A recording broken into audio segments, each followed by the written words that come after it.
Imagine tiny robotic sailboats braving monster waves to crack nature's deadliest code. I'm the CyberGuy. Follow me at cyberguy.com and sign up for my newsletter when you're there. That is exactly what Saildrones are doing right now. These wind-powered, solar-charged drones are sailing straight into hurricanes, gathering data that could save countless lives. Hurricane forecasters say that rapid intensification is really the villain in these beasts of destruction.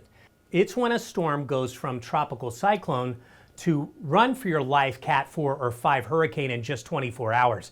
Now remember Hurricane Otis in 23? It caught everyone off guard, turning from a tropical storm into a Category 5 hurricane faster than you could say evacuation. Well, that is why scientists are sending these little robots into the danger zone.